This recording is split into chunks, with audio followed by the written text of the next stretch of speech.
Assalamualaikum warahmatullahi wabarakatuh. Saya Luciana dengan NIM A1C221089 ingin menjelaskan tentang materi uji regresi. Analisis regresi merupakan suatu metode atau teknik analisis hipotesis penelitian untuk menguji ada tidaknya pengaruh antara variabel satu dengan variabel lain. Jenis dasar regresi ada dua, yaitu yang pertama, regresi linier sederhana dan regresi linier berganda.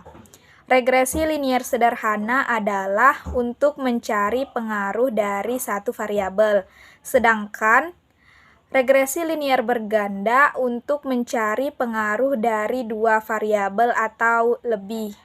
Di sini saya akan menjelaskan mengenai regresi linier sederhana. Baiklah, pada regresi linier sederhana saya akan memberikan contoh kasus. Contoh kasusnya yaitu adalah pengaruh minat mahasiswa terhadap mata kuliah statistika seperti data di samping. Keterangan bahwa X adalah minat, Y adalah mata kuliah. Langkah-langkah dalam menyelesaikan kasus tersebut adalah yang pertama, kita rumuskan hipotesis dalam bentuk kalimat. HA, terdapat pengaruh yang signifikan antara minat mahasiswa terhadap mata kuliah statistika. Kemudian H0, tidak terdapat pengaruh yang signifikan antara minat mahasiswa terhadap mata kuliah statistika. Jadi, di sini kita akan mengetahui apakah ada pengaruh dan tidak terdapat pengaruh. Kemudian, rumuskan hipotesis dalam bentuk statistik. Seperti di bawah, HA, R tidak sama dengan 0, H0, R sama dengan 0. Selanjutnya, langkah ketiga adalah buat tabel pembantu untuk lebih memudahkan kita dalam menyelesaikan kasus tersebut. Seperti pada tabel di samping. Sudah kita ketahui X dan Y-nya tadi. Dan didapatlah jumlah X adalah 167 dan Y adalah 193. Kemudian di tabel ada X dikali Y. Kita kalikan sehingga dapatlah hasil pada tabel di samping tersebut dan didapatlah jumlah dari X dikali Y adalah 3248. Kemudian X kita kuadratkan sehingga dapatlah seperti pada data tersebut dan dapatlah jumlah dari X kuadrat adalah 2819. Begitu juga dengan Y kuadrat. Seperti pada tabel, dapatlah jumlahnya 3771. Langkah selanjutnya adalah hitung nilai A dan B. Dengan rumus untuk mencari B adalah B sama dengan N dikali sigma XY dikurang sigma X dikali sigma Y per N dikali sigma X kuadrat dikurang sigma X dikuadratkan. N itu sama dengan jumlah respondennya yaitu 10. Selanjutnya 10 dikali sigma XY itu sama dengan 3248 dikurang sigma X sama dengan 167 dikali sigma Y sama dengan 193 per 10 dikali sigma X kuadrat sama dengan 2819 dikurang sigma X dikuadratkan. Sigma X tadi sama dengan 167, kemudian kita kuadratkan. Kemudian sama dengan 32.480 dikurang 32.231 per 28.190 dikurang 27.889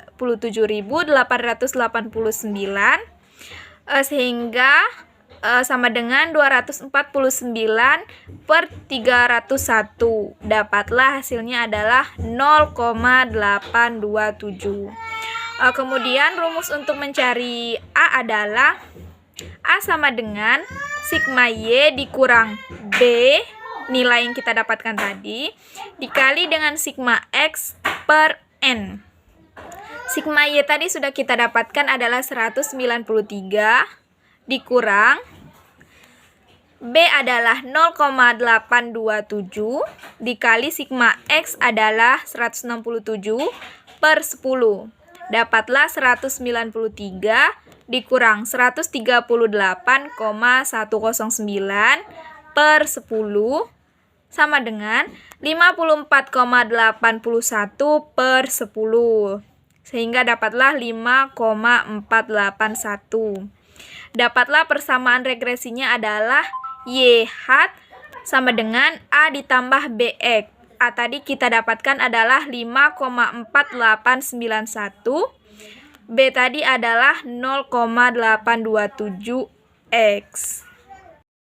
Langkah kelima adalah hitung jumlah kuadrat regresi dari JK rek A sama dengan sigma Y kita kuadratkan per N sama dengan 193 kita kuadratkan per 10 sehingga dapatlah 3724,9.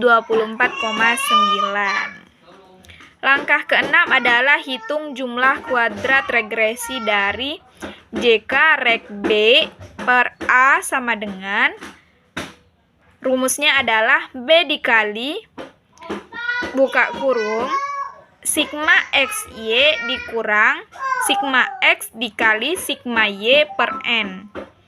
B adalah 0,827, sigma XY sama dengan 3248 dikurang 167 dikali 193/10.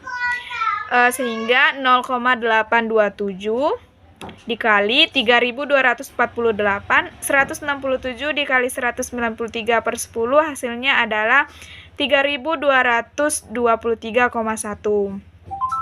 Sehingga dapatlah hasilnya adalah 20,59. Langkah ketujuh adalah hitung jumlah kuadrat residu.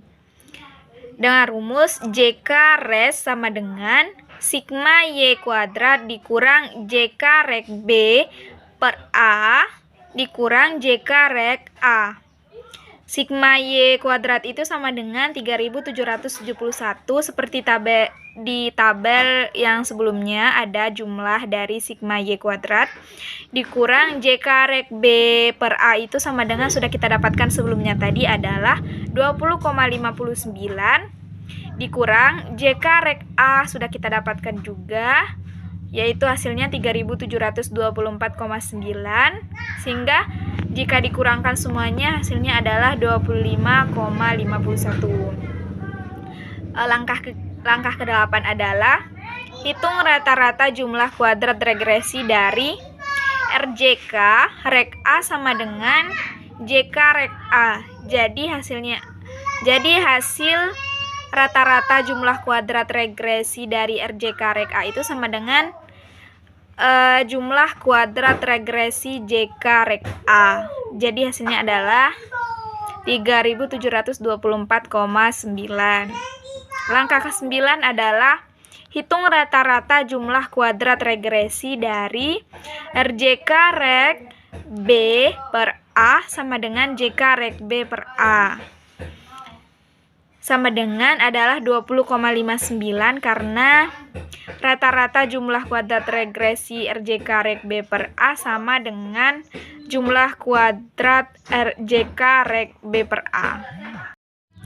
Selanjutnya, langkah ke-10 adalah hitung rata-rata jumlah kuadrat residu dengan rumus RJK res sama dengan JK res per N dikurang 2. JK res sudah kita dapatkan tadi adalah 25,51/10 kurang 2, sehingga hasilnya adalah 3,18. Yang ke-11 adalah uji signifikansi dengan F hitung. F hitung itu rumusnya adalah RJK Rek B per A per RJK Res. Sudah kita dapatkan tadi, sehingga dapatlah 20,59 per RJK Res adalah 3,18, sehingga hasilnya 6,47. Langkah ke-12 adalah kaidah pengujian signifikansi. Jika F hitungnya itu lebih besar dari atau sama dengan F tabel, maka tolak H0 atau signifikan. Jika F hitung itu lebih kecil dari atau sama dengan F tabel, maka tolak HA atau tidak signifikan. F tabel dapat ditentukan menggunakan tabel F dengan ketentuan F tabel itu sama dengan F1 dikurang alfa dB Rek B per A, dB res. Sehingga F sama dengan 1 kurang 0,05 1, N dikurang 2 sama dengan F 1 kurang 0,05 1,10 dikurang 2 sama dengan F1 kurang 0,05 dapatlah 1,8. Angka 1 itu sebagai pembilang dan angka 8 sebagai penyebut, sehingga pada F tabel dapatlah 5,32. Kemudian kesimpulan, ternyata F hitung itu lebih besar dari F tabel, atau F hitung tadi adalah 6,47, lebih besar dari 5,32 F tabelnya, maka terima HA dan tolak HO, atau dapat kita nyatakan bahwa terdapat pengaruh yang signifikan antara minat mahasiswa terhadap mata kuliah statistika.